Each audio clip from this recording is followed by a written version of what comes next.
Okay, so in this video we're going to look at radicals. So a radical is basically a square or a cube or a higher root, such as like, let's see, root 4 is a radical, but that is equal to 2, or cube root of 27, which is 3, 3 times 3 times 3, 3 times 3 is 9, times 3 is 27. So this is called the radical symbol, and it's a way to represent numbers without having to deal with all the little fractions or decimal points. It's easier to do like math or like simplification with radicals. So another thing, some terminology, an entire radical is a radical with a coefficient of 1.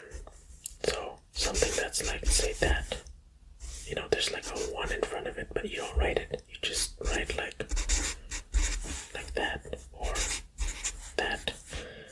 And a mixed radical is going to be something that has a coefficient like that, or let's do 5 root 6, like, and we're going to learn how we can actually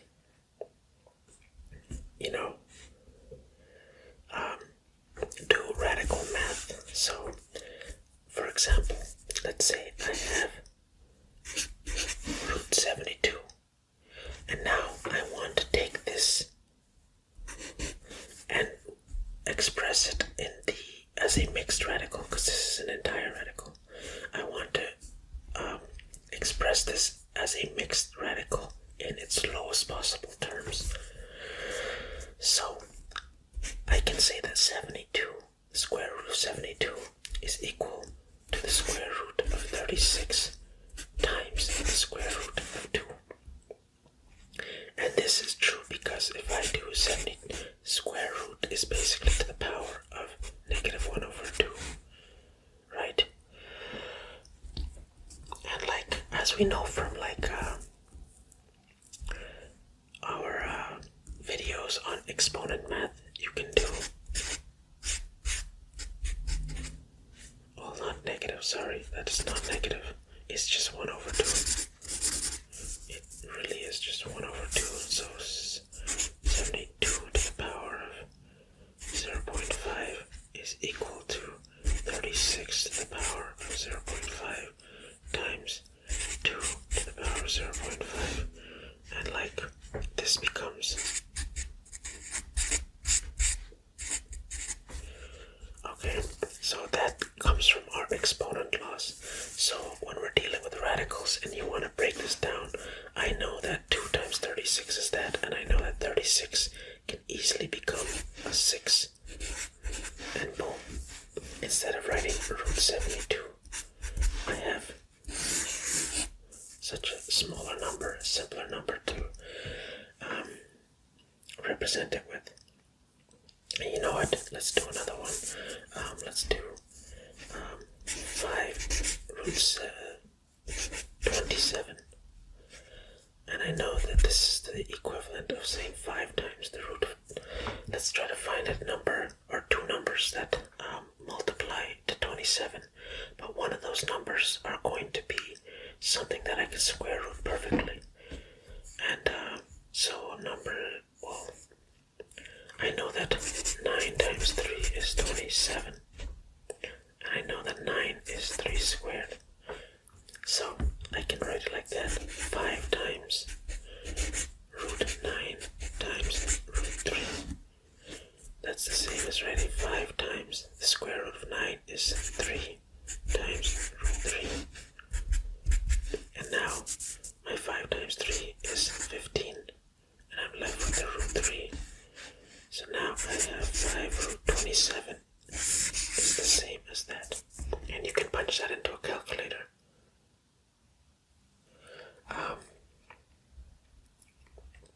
Similarly, we can go the other way.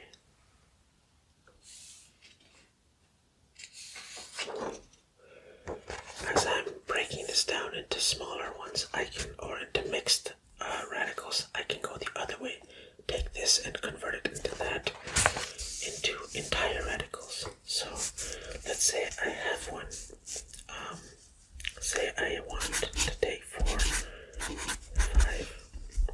root 5, and I want to say this is the same as writing 4 times root 5, but 4 is also the same as writing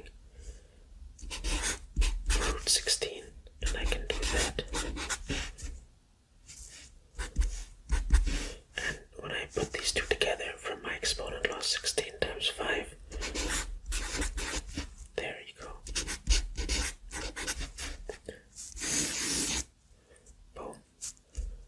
And let's do another one. Let's do negative 6 root 3.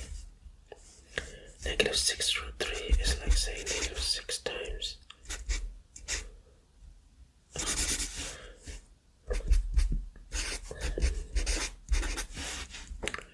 negative 6 times root 3. But one thing to be careful with, you don't want to put a negative number under the square root. So let's just take that out. And now I have 6. And I have... Now let's write 6 as... But I still have this negative 1. And now I can do 3 times 36 and bring these together. And now I'm left with negative 36 is 108. Boom. Negative 6. Simple as that. Now we get into the more fun stuff where we want to, say for example, simplify. Say I have root 5 times root 11. Well, that's a very easy one. I don't know why I was even giving you that one.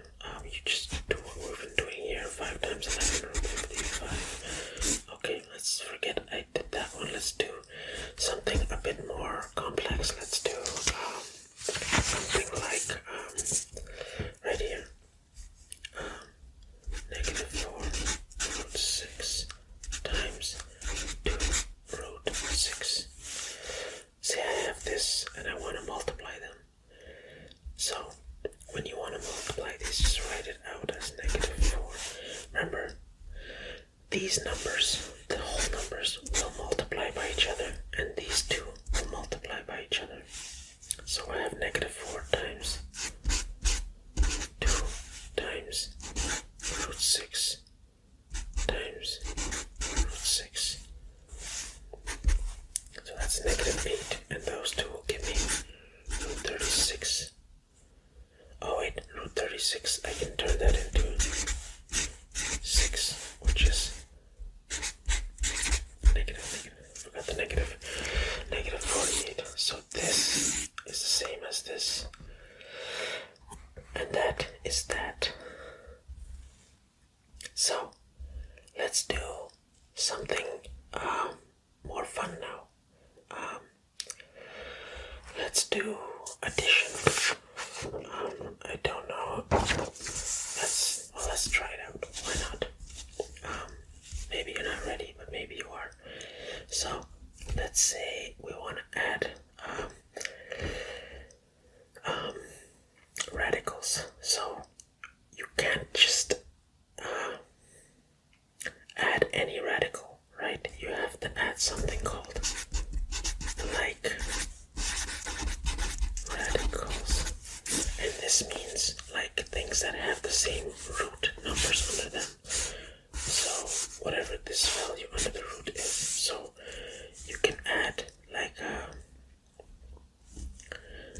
root 3 plus root 3. But if you try to add root 3 plus root 8, you're not gonna get, root 5,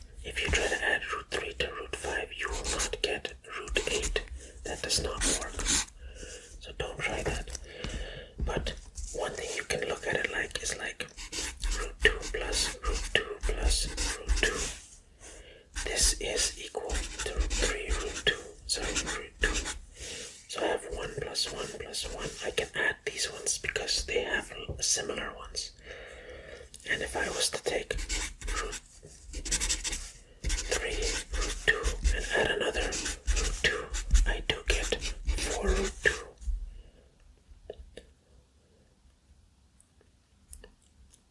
And yeah, I guess I could, root that again. But yeah, that is something you want to be careful with. So let's do one last example. Say I have a word problem, like this.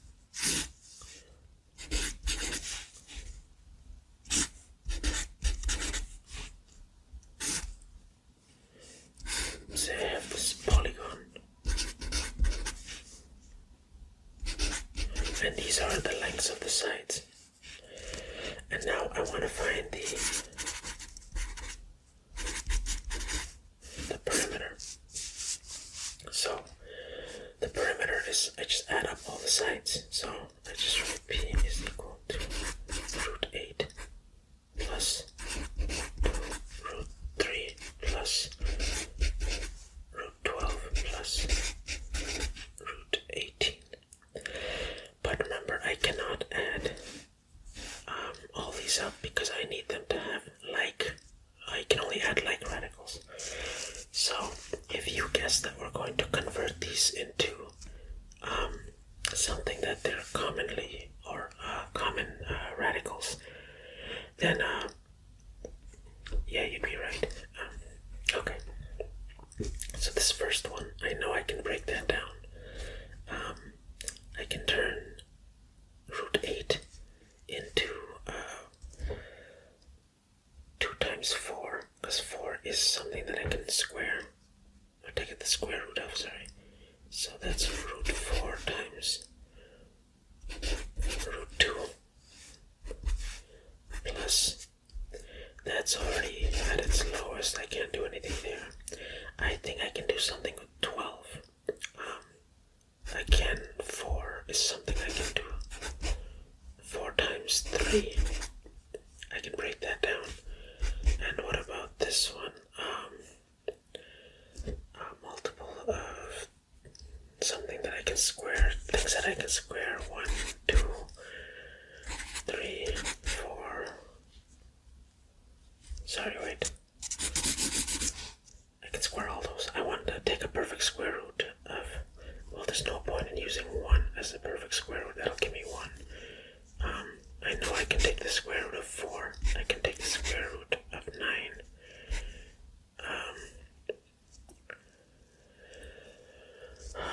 I can take the square root of 16.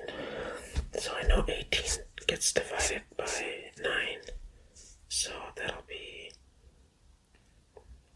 root 9, root 2. So this should give me 2 root 2 plus 2 root 3. This one will give me 2 root 3 plus 3 root 2. So now I have this and this are the same. This one and that one. I can add those ones, so 3 plus 2 is 5 root 2. And I have now this one and this one. 2 plus 2.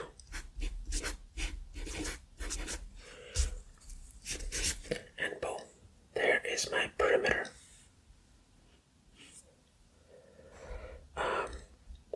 Now let's do one last one. The other side. I wonder if that's gonna be a problem.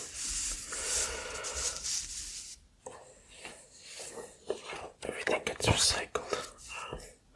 Let's do one last thing that we should cover, just so I don't have to do another video on it, is multiplying radicals. 3 minus root 6 times 2 plus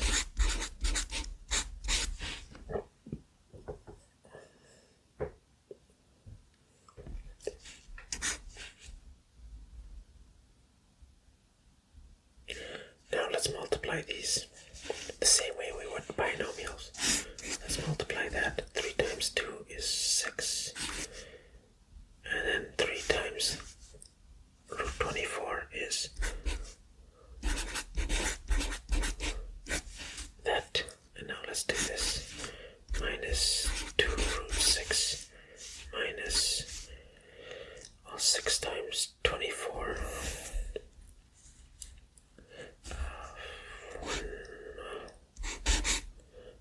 144. Okay, well, that works out because that's 12. Okay, that's good. Okay, so I have 6, and then I have this. I have 2 root 6, which I can't break down, but I think I can break down this one. I can put a 4 and a 6, so 3 times root 4 times root 6.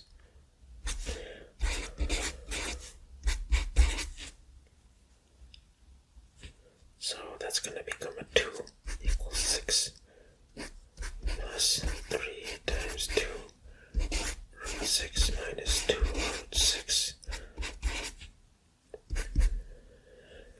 So that'll give me, let me just put that over there.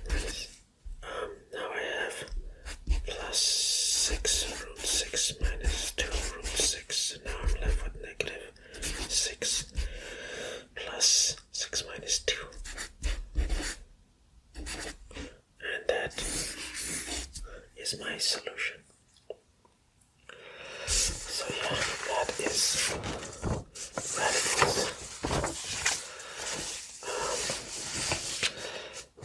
Don't let it intimidate you. It's just brackets and, square roots. Nothing we can't handle. So yeah, that's all for this video on radicals. I shall see you